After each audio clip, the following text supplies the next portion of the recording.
പ്രധാനപ്പെട്ട വാർത്തകൾ, അത് പത്രങ്ങൾ എങ്ങനെയാണ് ഇന്നലത്തെ വാർത്താ ദിനത്തെ കൈകാര്യം ചെയ്തിരിക്കുന്നത് എന്നതിലൂടെ നോക്കി പരിശോധിച്ചു വരാം. നമ്മൾ മാതൃഭൂമിയിൽ തുടങ്ങാം.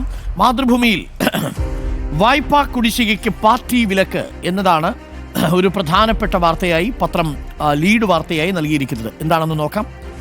സഹകരണ ബാങ്കുകളിൽ വായ്പാ കുടിശ്ശിക വരുത്തിയ പാർട്ടി അംഗങ്ങൾ ഉടൻ തുക തിരിച്ചടയ്ക്കണമെന്ന് CPMന്റെ മുന്നറിയിപ്പ്. നല്ല തീരുമാനം.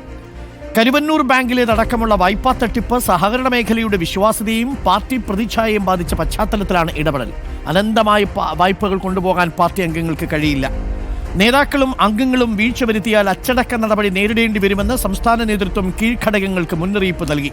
സമ്മേളനങ്ങൾ പൂർത്തിയായ ജില്ലകളിലെ ഏരിയ കമ്മിറ്റികളിൽ തീരുമാനം റിപ്പോർട്ട് ചെയ്തു തുടങ്ങി. പാർട്ടി ഓഫീസ് നിർമ്മാണത്തിനും മറ്റുമെടുത്ത വായ്പയും ഉടൻ അടച്ചു തീർക്കണം.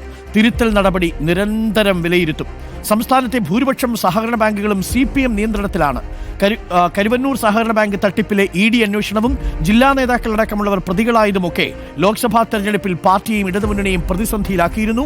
സഹകരണ ബാങ്കുകളിലെ സ്ഥിര നിക്ഷേപം പലയിടത്തും വ്യാപകമായി പിൻവലിച്ചു തുടങ്ങിയതും പ്രശ്നമായി.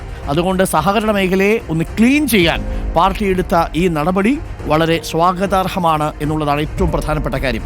എന്തുകൊണ്ടാണ് ഇങ്ങനെയൊരു തീരുമാനം വന്നത്? പത്രം പറയുന്നു, പ്രാദേശിക നേതാക്കൾ സ്വാധീനം പ്രയോജനപ്പെടുത്തി വായ്പ എടുത്ത ശേഷം കുടിശ്ശിക വരുത്തും. പലയിടത്തും ചിട്ടിപിടിച്ച തുക പോലും ഈ പാർട്ടി അംഗങ്ങൾ അടയ്ക്കുന്നില്ല. അത് ഏതെങ്കിലും ഒരു പാർട്ടിയിലുള്ള മാത്രം വിഷയമല്ല കേട്ടോ. പക്ഷേ CPM ആ തെറ്റ് തിരുത്താൻ പോകുന്നു. നേതാക്കളും അംഗങ്ങളും തോന്നുന്നത് പോലെ വായ്പ എടുക്കുന്നതും കുടിശ്ശിക വരുത്തുന്നതും സഹകരണ ബാങ്കുകളെ പ്രതിസന്ധിയിലാക്കുന്നു എന്നാണ് പത്രം റിപ്പോർട്ട് ചെയ്യുന്നത്. ഇതാണ് മാതൃഭൂമിയിലെ പ്രധാനപ്പെട്ട ലീഡ് വാർത്ത. ഇതോടൊപ്പം മറ്റു വാർത്തകളായി കൊടുത്തിരിക്കുന്നത് സ്പൈഡെക്സിന്റെ ഡോക്കിംഗ് ട്രയൽ നടത്തിയത് ഇന്നലെ നമ്മൾ നൽകിയ വാർത്തയുമുണ്ട്. കൊലപാതക കേസുകളിൽ സുപ്രീം കോടതി ആയുധം കണ്ടെത്താത്തതുകൊണ്ട് കേസ് തള്ളാനാവില്ല എന്ന് സുപ്രധാനമായ വിധി പ്രസ്താവം നടത്തിയിരിക്കുന്നു. പീച്ചി ഡാം റിസർവോയറിൽ വീണ 4 പെൺകുട്ടികളിൽ അലീന ഷാജന്റെ മരണ വാർത്തയും മാതൃഭൂമി പത്രം ആദ്യ പേജിൽ നൽകുന്നുണ്ട്. മഹാകുംഭമേള ചടങ്ങുകൾക്ക് തുടക്കമാകുന്നു. മെസ്സി വരുമോ എന്നുള്ളതിൽ ആശയക്കുഴപ്പമുണ്ടോ? പത്രത്തിൽ മന്ത്രിയുടെ പ്രഖ്യാപനത്തിൽ ആശയക്കുഴപ്പമെന്ന് പറയുന്നു. മുംബൈക്ക് വീർപ്പുമുട്ടുന്നു, വാഹനങ്ങളുടെ എണ്ണം 50 ലക്ഷം കടന്നു എന്ന വാർത്തയും മാതൃഭൂമി ആദ്യ പേജിൽ നൽകുന്നു.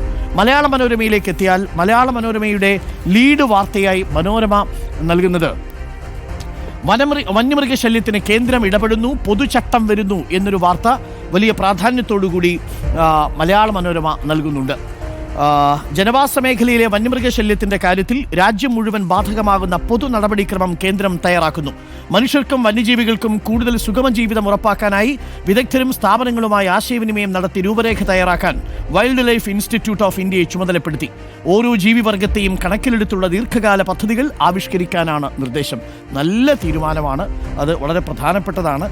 മാത്രവുമല്ല, പല ദിവസങ്ങളിലും നമ്മൾ ഈ വന്യമൃഗശല്യവുമായി ബന്ധപ്പെട്ടുകൊണ്ടുള്ള വാർത്തകൾ റിപ്പോർട്ട് ചെയ്യുമ്പോൾ 1972 വനനിയമത്തിൻ്റെ ഭേദഗതി വേണം എന്നാവശ്യപ്പെട്ടിരുന്നു. ആ വനനിയമത്തിൻ്റെ ഭേദഗതിക്കും അപ്പുറം ഒരു നടപടിക്രമം കൊണ്ടുവരാനാണ് ഇപ്പോൾ തയ്യാറെടുത്തുകൊണ്ടിരിക്കുന്നത്. മറ്റൊരു വാർത്ത മലയാള മനോരമയിലുള്ളത് ഡോക്കിംഗ് നീട്ടിവെച്ചു, പിൻവലിച്ചത് അവസാന നിമിഷം. പോക്സോ കേസ് പെൺകുട്ടി ജനറൽ ആശുപത്രിയിലും കൂട്ടബലാത്സംഗത്തിനിരയായി എന്ന വളരെ ഞെട്ടിക്കുന്ന വാർത്ത കൂടി പത്രം റിപ്പോർട്ട് ചെയ്യുന്നുണ്ട്. 5 വർഷത്തിനിടെ 60-ലേറെ പേർ പീഡനത്തിനിരയാക്കിയെന്ന ദളിത് പെൺകുട്ടിയുടെ വെളിപ്പെടുത്തലിൽ പത്തനംതിട്ട ജനറൽ ആശുപത്രിയിൽ കൂട്ടബലാത്സംഗത്തിനിരയാക്കി എന്ന വിവരവും നടന്നു. കഴിഞ്ഞ വർഷം ജനുവരിയിൽ നടന്ന സംഭവത്തിൽ 4 പ്രതികളാണ് ഉള്ളത് എന്നുകൂടി പത്രം പറയുന്നു. ആശുപത്രിയിൽ കൊണ്ടുപോയി അവിടെ വെച്ചും ഈ കുട്ടിയെ പീഡിപ്പിച്ചു എന്നാണ് ഇപ്പോൾ വരുന്നത്. വളരെ പ്രധാനപ്പെട്ട ഒരു വാർത്തയാണ്.